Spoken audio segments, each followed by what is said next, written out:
बिस्मिल्लाहिर्रहमानिर्रहीम। स्टार्ट करते हैं जल्दी जल्दी कैड्सन चैप्टर 22 को। इस चैप्टर में हम सिडेटिव हिप्नोटिक ड्रग्स पढ़ेंगे। सबसे पहले मतलब देख लेते हैं भाई। सिडेशन का मतलब होता है एंजाइटी को कम करवाना, एंजियोलिसिस, ठीक है। और हिप्नोटिक्स वो होते हैं जो कि नींद कॉज करवाते हैं, ठीक है। तो हिप्नोसिस का मतलब होता है इनकरेज स्लीप या नींद कॉज करवाना। अब इसमें मुख्तलिफ ड्रग ग्रुप्स आते हैं हमारे पास। टिपिकली देखा जाए तो इसमें हमारे पास ड्रग ग्रुप आता है बेंजोडाइजेपीन्स का, और फिर आता है हमारे पास बारबिचुरेट्स का। बारबिटरेट्स जरा पुराने हो गए, इनको हम कम ही यूज करते हैं। और बेंजोडाइजेपीन से सिमिलर ड्रग्स होते हैं जिनको हम न्यूअर हिप्नोटिक्स भी कहते हैं, जो कि बड़े एडवांस हैं। मतलब केमिकली बेंजोडाइजेपीन नहीं होते, लेकिन वो एक्ट बेंजोडाइजेपीन की तरह ही करते हैं। तो मैं उनको बेंजोडाइजेपीन का बड़ा बहम भी कहता हूँ। जी वाले ड्रग्स होते हैं जिनको आप कहते हो ज़ेलिप्लॉन आता है, उसके अंदर ज़ोलपिडम आता है और एस-ज़ोपिक्लोन आता है। ये तो अगर टिपिकल। फिर कुछ ए टिपिकल भी होते हैं जिसमें हमारे पास बुस्पायरॉन चैप्टर के एंड में देखेंगे, फिर इसी तरह मेलाटोनिन एगोनिस्ट को देखेंगे और फिर ओरेक्सिन एंटागोनिस्ट को भी देखेंगे। तो स्टार्ट करते हैं हम पहले इन तीन को डिस्कस करेंगे। इन तीन की फार्माकोकाइनेटिक्स देखते हैं। फार्माकोकाइनेटिक्स के अंदर हम लोग आदमी पढ़ते होते हैं, यानी कि एब्जॉर्प्शन, डिस्ट्रीब्यूशन, मेटाबॉलिज्म और एलिमिनेशन। एब्जॉर्प्शन की बात की जाए तो चूंकि लिपिड सॉल्युबल होते हैं, तो आप अगर ओरल रूट से खाओगे तो अच्छे एब्जॉर्ब हो जाएंगे। बट डिस्ट्रीब्यूशन की बात की जाए तो इनकी लिपिड सॉल्युबिलिटी अच्छी है पूरे जिस्म में। जाहिर बात है अगर सीएनएस में ऐड करना है, सीएनएस को डिप्रेस करना है, तो ये ब्रेन में भी जाएंगे। इनकी डिस्ट्रीब्यूशन ब्रेन में भी होगी, सीएनएस के अंदर भी होगी। अच्छा, डिस्ट्रीब्यूशन में एक बड़ी इंटरेस्टिंग सी बात यह है कि बारबिचुरेट्स में से एक रैपिड एक्टिंग बारबिचुरेट होता है जिसका नाम है थायोपेंटल, ठीक है। बाकी जो भी हम रैपिड एक्टिंग सिलेटिव हिप्नोटिक पढ़ेंगे ना, वो रैपिड एक्टिंग इसलिए होंगे क्योंकि लिवर उनका जल्दी मेटाबॉलिज्म कर देगा। लेकिन थायोपेंटल रैपिड एक्टिंग इसलिए होता है क्योंकि ब्रेन में जाने के बहुत मतलब ब्रेन में जाता है और जल्द ही ब्रेन से बाहर आकर बॉडी की मुख्तलिफ जगहों पर चला जाता है, यानी कि इसकी रीडिस्ट्रीब्यूशन हो जाती है। तो थायोपेंटल की शॉर्ट एक्शन जो होता है, that is because of its redistribution. बस ये एक इसके बारे में इंपॉर्टेंट बात है जो मैंने डिस्कस करनी थी। डिस्ट्रीब्यूशन में मेटाबॉलिज्म में बात की जाए तो लिवर के एंजाइम को मेटाबोलाइज करते हैं। बेंजोडाइजेपीन्स का मैं आपको बताऊं, अक्सर बेंजोडाइजेपीन्स मेटाबोलाइज हो, अक्सर तो नहीं, कुछ बेंजोडाइजेपीन्स मेटाबोलाइज होकर ऐसे मेटाबोलाइट्स बनाते हैं जो कि एक्टिव होते हैं।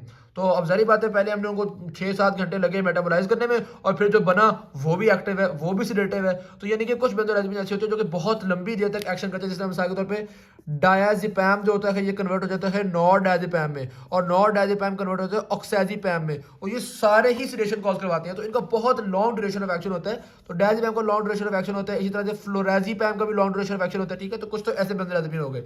फिर कुछ बेंजोडाइजेपीन होते हैं जो कि सीधा मेटाबोलाइज होते हैं, यानी कि कोई ऐसे शरारती किस्म के मेटाबोलाइट्स नहीं बनाते। उसमें आ जाता है हमारे पास ऑक्साजिपैम, ठीक है। फिर इसी तरह टेमाजिपैम आ जाता है।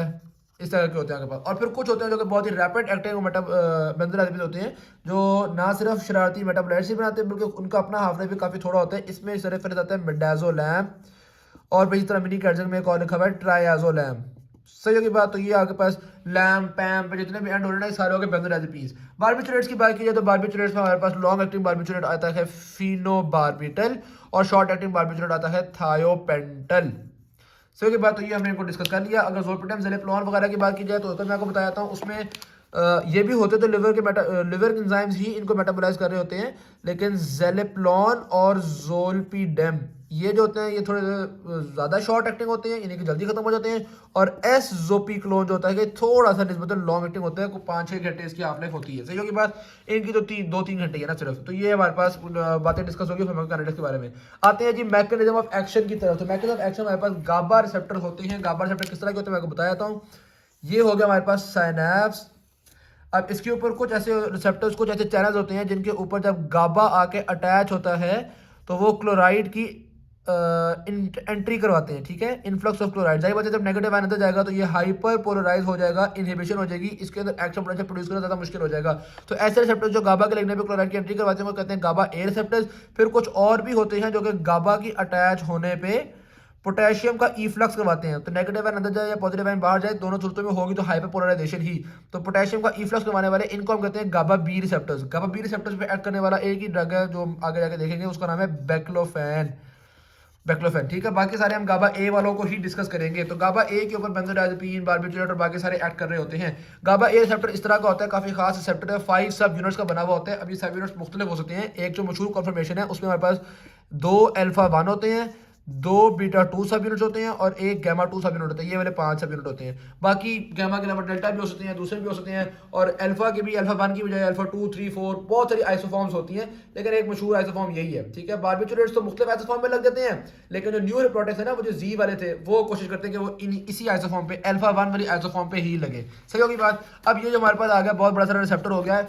इसके ऊपर गाबा अटैच होती है तो ये ओपन होते हैं। उसके अलावा एक इसमें रिसेप्टर साइट होती है जिसमें बेंजोडाइजेपीन्स आके अटैच होते हैं। अब इसी साइड के ऊपर बेंजोडाइजेपीन्स भी अटैच होते हैं जो कि एगोनिस्ट है।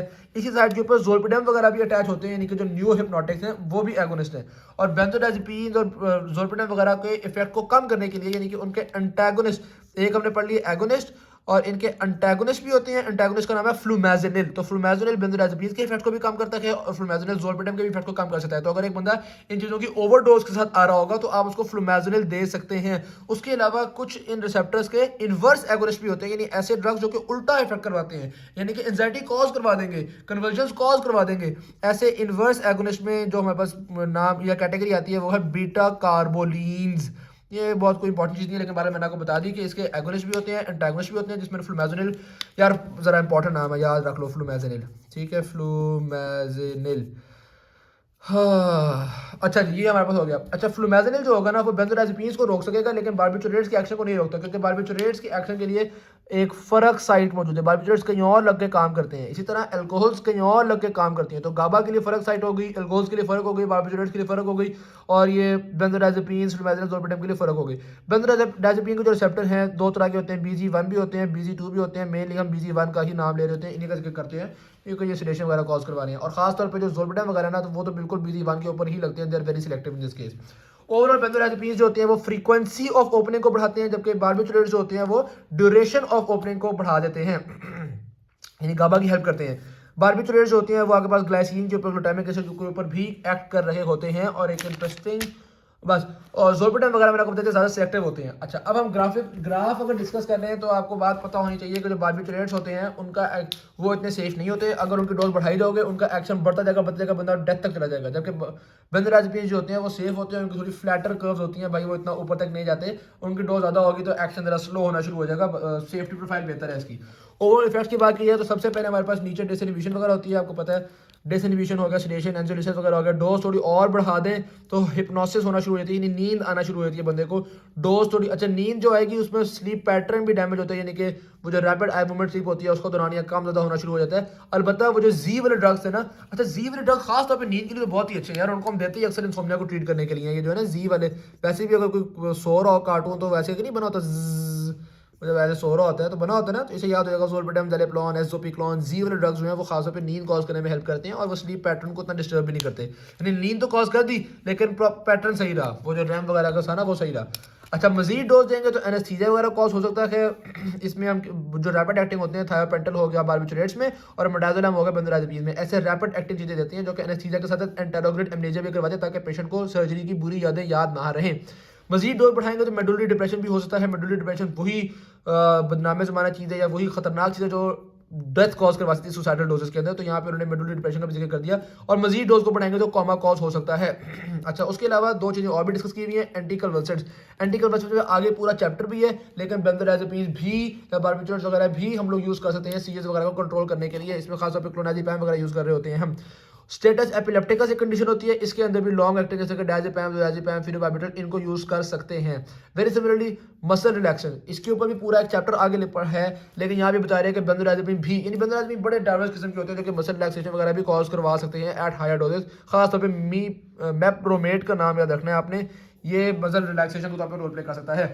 टॉलरेंस और डिपेंडेंस का क्या मतलब है कि ये जो आपके पास सेडेटिव और हिप्नोटिक्स होते हैं, तो जब बंदे ने ड्रग लेना शुरू कर दिया तो आहिस्ता आहिस्ता बंदा ड्रग तो ले रहा है लेकिन अब बॉडी उस ड्रग का इतना असर नहीं, क्योंकि बॉडी उस ड्रग की आदी हो जाती है, ठीक है, तो इसको कहते हैं टॉलरेंस। और फिर ये होता है कि जैसे ही वो ड्रग को छुड़वाते हैं ना तो बंदा का हाय हाय हाय ये क्या हो गया, तो ये जो छुड़वाने पे सिम्टम आते हैं इनको हम कहते हैं विड्रॉल सिम्टम्स।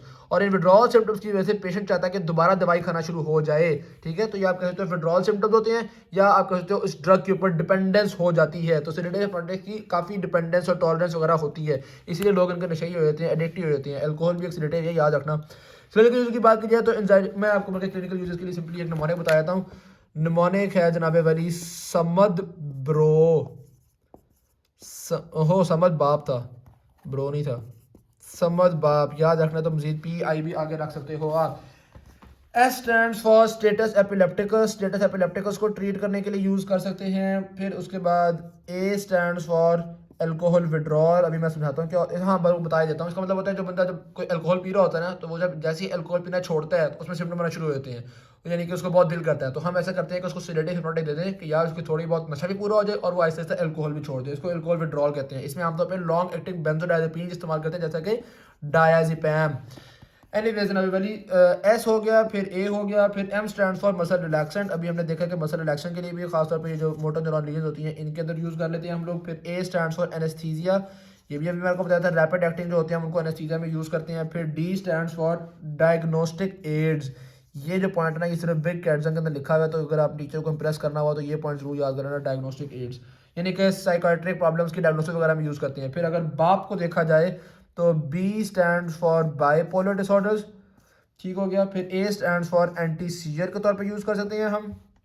और फिर P stand for panic disorders, ठीक है, बच्चों के अंदर पैनिक डिसऑर्डर्स होते हैं। उसके अलावा ये वाला जो पी है पैरासोमनियाज भी होते हैं। और एक जो आई है वो इनसोमनिया, जो आपको पता है उसके लिए यूज़ हो सकता है। मजीद अगर मैं आपको इसमें बातें कुछ अच्छी अच्छी बातें बताऊं तो वो ये हैं कि जो पहले तीन है ना, यानी कि समझ वाले SAM, ये सारे डायज़ेपैम इस पर यूज़ होता है। स्टेटस एपिलेप्टिकस में डायज़ेपैम यूज़ होगा, इसमें अल्कोहल विड्रॉल में डायज़ेपैम यूज़ होगा, मसल रिलैक्सेशन में डायज़ेपैम यूज़ होगा। और ये जो बाप है ना, इसके अंदर क्लोनाज़ेपैम इस्तेमाल होता है। बाइपोलर डिसऑर्डर में, एंटी सीजर, पैनिक डिसऑर्डर, इन सब के अंदर क्लोनाज़ेपैम इस्तेमाल करते हैं। इंसोम्निया वगैरह में तो आपको पता ही है, एनेस्थेटिक्स के लिए शॉर्ट एक्टिंग जैसा कि थायोपेंटल हो गया, मेटाजोलम हो गया, इनको यूज़ करना होता है। तो ये होगा आपके पास सारे क्लिनिकल यूजेस को मैंने समराइज कर दिया है आपके सामने। फिर आते हैं हम टॉक्सिसिटी की तरफ। टॉक्सिसिटी में साइकोमोटर, जाहिर सी बात है दिन में नींद आना शुरू हो जाएगी और इस तरह के मसले होंगे। खास तौर पर जो बूढ़े लोग हैं उनके तो जो कि मेटाबॉलिज्म स्लो होते हैं उनमें ये मसले ज़्यादा आएंगे। इसी तरह जो हेपेटिक इम्पेयरमेंट है उसके अंदर भी मसले ज़्यादा आएंगे। अलबत्ता जो लोग अल्कोहल पीने के आदी हैं उनमें मसले कम आएंगे, क्योंकि उनको तो बहुत ज़्यादा टॉलरेंस डेवलप हो चुकी होती है, उनकी बॉडी काफ़ी हद तक आदी होती है।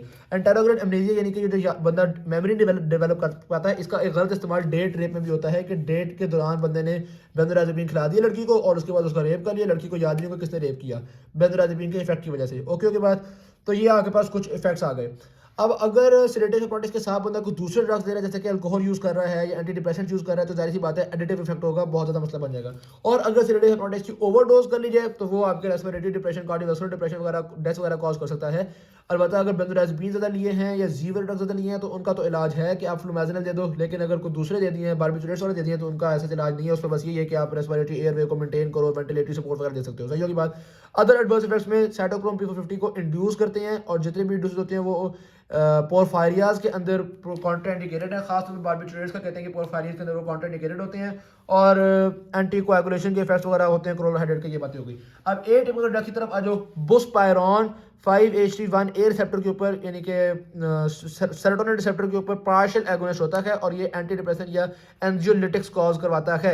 इसके विड्रॉल सिम्टम्स, डिपेंडेंस, टॉलरेंस, ये चीज़ें काफ़ी कम होती हैं, तो इस मामले में ये अच्छा होता है और इसको मेटाबोलाइज करता है साइटोक्रोम P450। इसके एडवर्स इफेक्ट्स दिल तेज, आंखें छोटी, यानी कि टैकीकार्डिया हो गया, पीपल रिकोसिशन वगैरह इसके एडवर्स इफेक्ट्स आते हैं।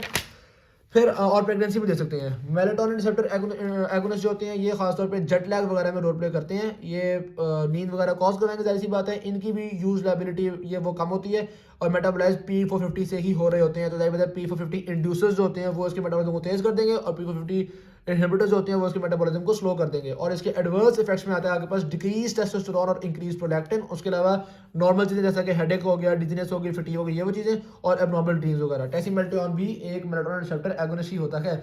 ओरेक्सिन जगाता है इंसान को, तो ओरेक्सिन एंटागोनिस्ट इंसान को सुलाने में रोल प्ले करते हैं, जैसा कि सुवोरेक्सिन। थैंक यू, वीडियो अच्छी शेयर कीजिएगा, चैनल को सब्सक्राइब कीजिएगा। अल्लाह हाफिज।